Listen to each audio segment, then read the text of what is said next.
Excellencies, ladies and gentlemen, can I have the lights, please? Good afternoon to all of you. And first and foremost, let me profoundly thank the CGSS for inviting me to share our experience with you. I am not an expert on Pakistan, but I am an expert on defeating terrorism. We are one of the countries who are very proud to defeat terrorism. That is not alone. With your help, we never forget the support that we got from you, ladies and gentlemen, the Pakistanis.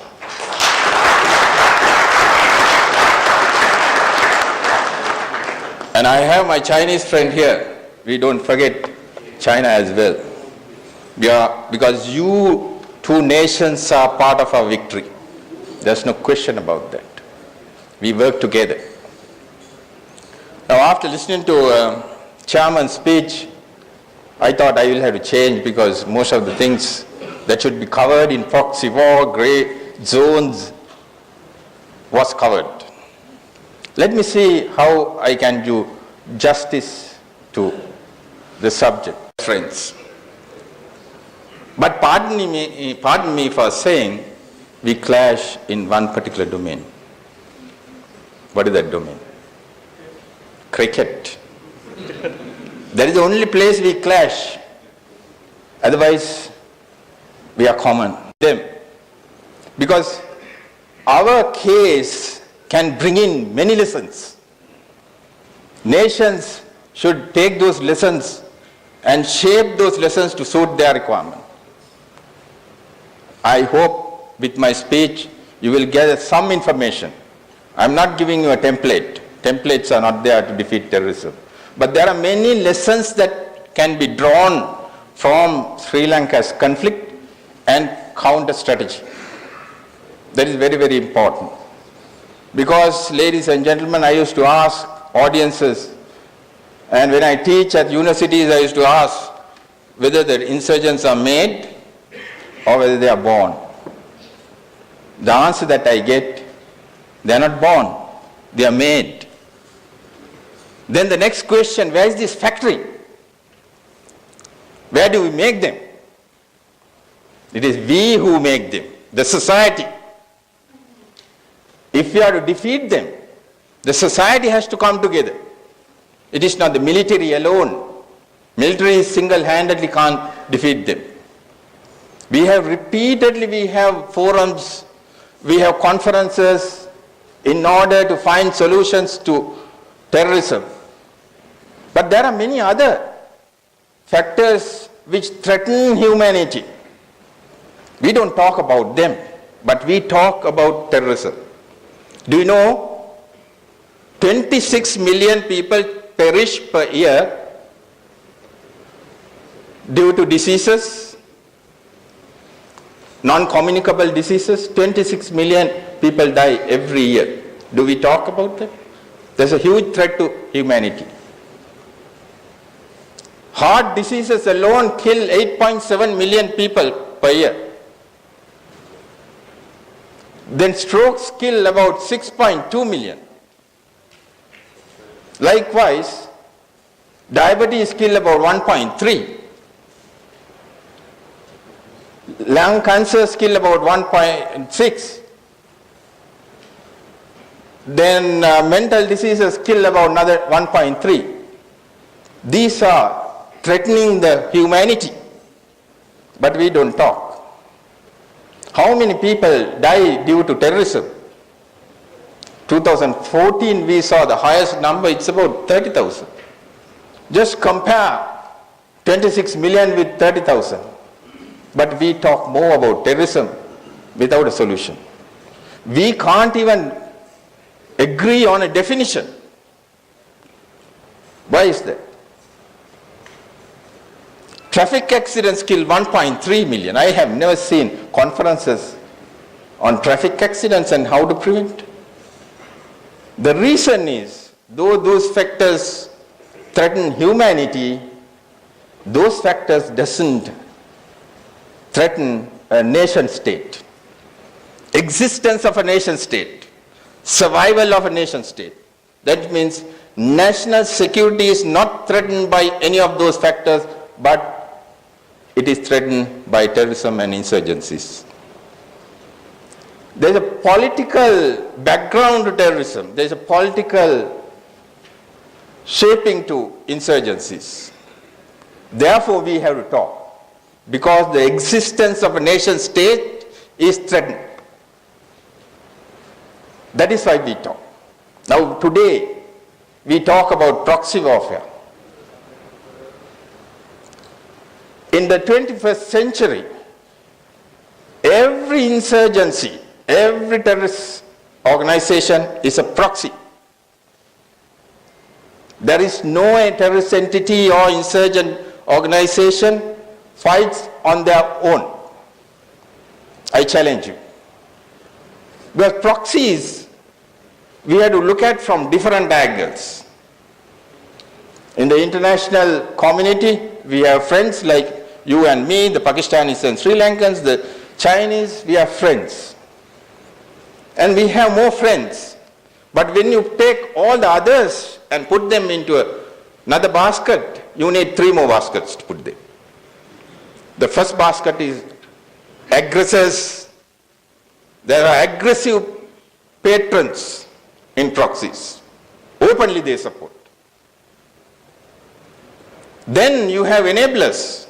You don't see them supporting, but they do support. Material, economically, ideologically, they support them. The most dangerous are the slackers. We don't see them, we don't observe them, we don't even know them. But passively they support them. They give excuses. Yes, we know that you have terrorism in your country. But as per our country's law, we can't take action against them. So they turn a blind eye. They are the most dangerous, because one day those slackers jump into the baskets of aggressors and enablers. This is the seriousness of terrorism and insurgency today. And our defeat, our victory was basically, as the chairman said, we were able to define terrorism. We were able to mobilize the entire nation against terrorism with the help and the support of the friendly nations. Because if you are to defeat terrorism, you have to take the war to the societal domain. That's why I said, terrorists are not born, they are made by us. You cannot defeat terrorism without defining. There are countries, even within the country, agencies have different definitions. They grope in the dark. How can you defeat terrorism or insurgency? How can you defeat them without recognizing them, without identifying them? In order to identify, you have to. However, I'm quite sure the world will not come together and will say, we agree with your definition. Because the political nature, because it is a political tool, they cannot agree. That does not mean a nation state cannot agree on a definition. If you have a legitimate governance, I'm sure the nation can come together in order to define and fight against terrorism. The national will should be there in order to fight terrorism. Entire nation should come together. We know, even when we try to define, you will find there are no classic terrorist organizations in the world today. No classic insurgencies. Terrorist organizations sometimes become insurgencies and insurgents become terrorists. So, theorists have come with a solution to that. They say, classic terrorist organization employ terrorism as a logic, and classic insurgent organization They do use terrorism, but not as a logic, as a method, as a tactic. Practically, you see, every insurgency has a terrorism component in it. If I try to bring in some of my other experiences from Colombo, Sri Lanka, our nation faced the most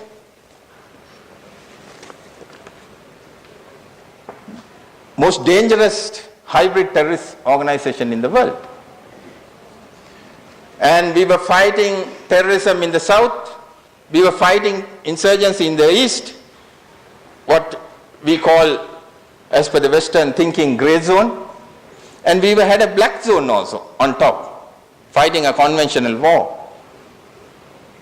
That is conventional war. So we had all three components which should be there in a hybrid terrorist organization. Do you know that our terrorist organization had 10 to 15 ships in international waters sailing under the flags of Honduras, Liberia, and Panama? I don't blame those countries, those are flag giver countries. They earn money out of that. They had 10 to 15 ships in international waters. They had submarines with them. They did. They had an army, they had a navy, they had air force, a ragtag air force. But a single bomb being dropped in Colombo, the entire Colombo goes in dark. So this is the situation that we faced back in Sri Lanka. And they choose a time, most importantly, a crucial time to drop this bomb. When we were playing the West Indies in our finals, one fine day, a bomb was dropped in Colombo using a single engine aircraft flying for about 200 kilometers from north. Just imagine the fear psychosis. All the television were knocked off because the entire Colombo was dark. We had to switch off the electricity. However, this organization was defeated. Only failure that we had in our strategy, as General quite rightly said, which the non-state actors are very, very efficient on, is strategic communication. We failed. That is why even today we are struggling. We could not tell the rest of the world what we did. Strategic communication failure resulted in many other consequences. Because, ladies and gentlemen, in the 21st century, we wage wars in multiple domains. But the war is won only in the communication domain.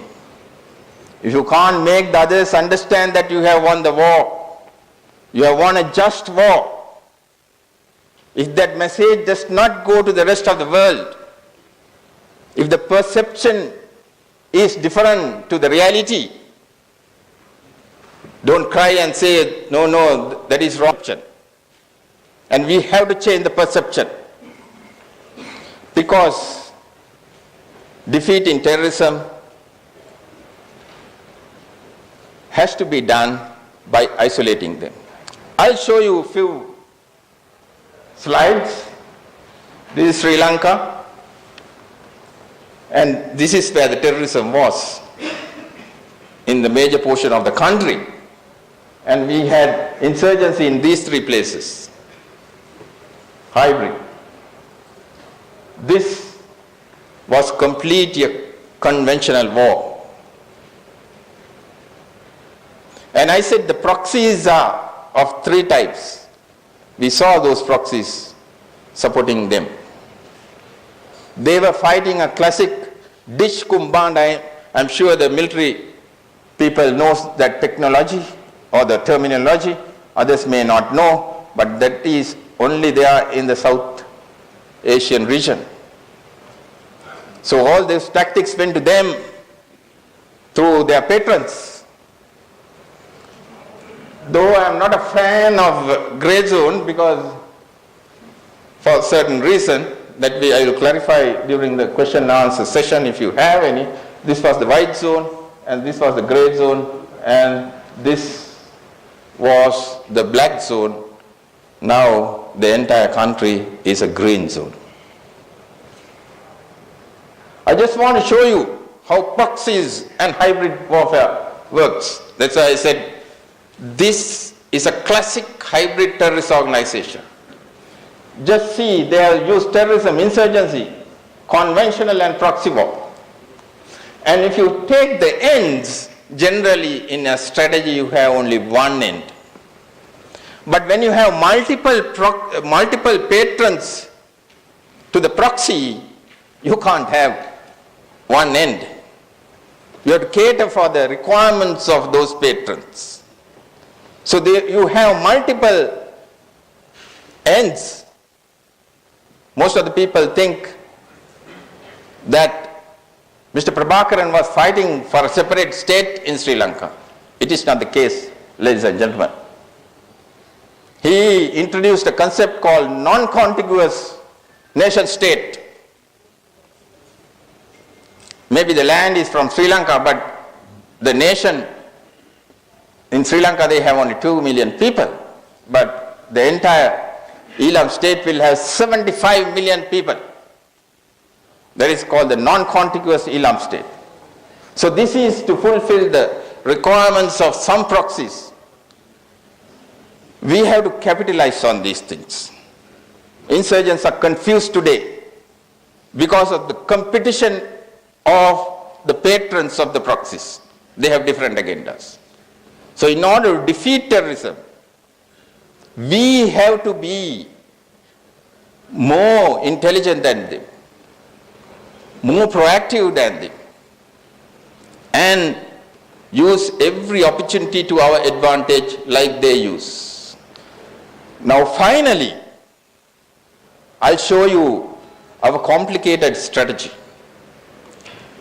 Just like the slide that I'm going to show you, terrorist organization was complicated and our strategy was complicated. Westerners say that we had a military onslaught and we killed civilians and defeated LTT. But when we debate theory with them, they say, no, militaries can't defeat terrorism or insurgencies. They have to be isolated. But for us, they point the finger and say, no, you didn't fight a just war. I'm telling you, ladies and gentlemen, it is a just war we fought, and we were able to isolate this entity, and then only the military stuck after isolating them. We used all the elements of national power. It was a whole of society approach. We were fighting against 32 separatist insurgent groups.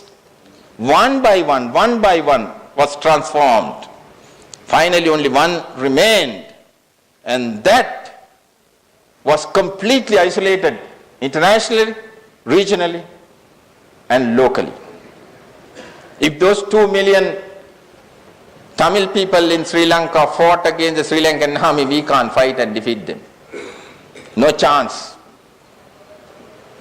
I always say they are part of our victory because majority of that ethnic group supported us. Finally, in conclusion, insurgencies have come to stay, not to go.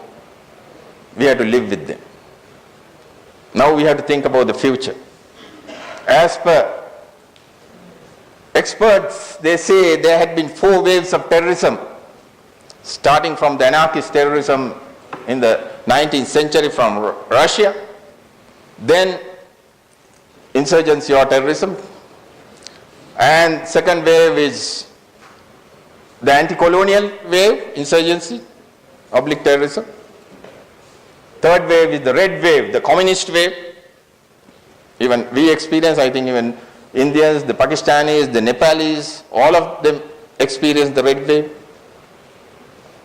Fourth, which we are experiencing today, that is called the ethnic and the religious wave. As per the research work, terrorism doesn't disappear. It converts from one wave to another.